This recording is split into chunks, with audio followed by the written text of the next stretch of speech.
Magstay kayo sa relationship. Tama, I agree. Yun. Dapat may respect, diba? Yes. Habang nagpapaypay ako. Kasi nakapag-ayos ako ng kilikili ko. Para to kay Laika Barista mamaya. Uy, wag niyo sabihin kay Laika Barista, nilagyan ko to ng isang dakot ng pagmamahal, isang dakot ng pagkalinga para kay Laika Barista. Di naawa sa last ring siya. Hoy, dinampian ko lang, hindi ko siya pinahid.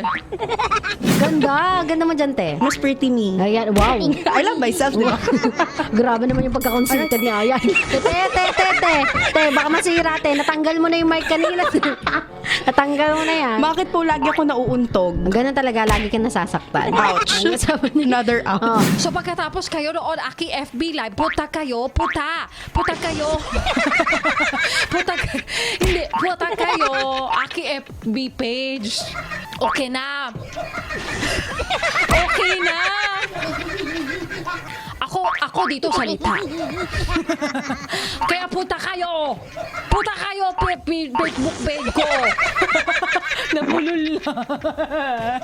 Ay, ito nang malupit. May minsan na bumisita dito. Lalaki. Yung close na close. Oo, close na close siya sa akin. Yung pagkakaganon niya sa likod May ko. pagkabig ng balakang ni Nicole. Kinabig niya akong Umangkla. gano'n. Umangkla. Ginanon niya ako. Kumusta ka na? Tapos dito yung hawak sa lower back.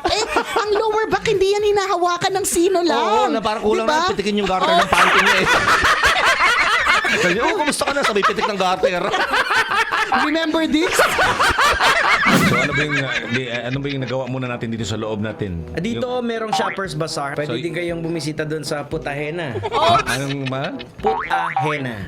Okay. Putahena. Ayan. Kasi Merong booth doon ang Putahena. sabi mo kanina eh, putahena. Oh, may Putahena booth doon. Oo, so putahena ka rin. Download mo na kabisyo ang Love Radio PH para araw-araw GBGB good vibes dahil dito walang hate, love lang! Always your number one SM radio station. Love Radio. Love lang.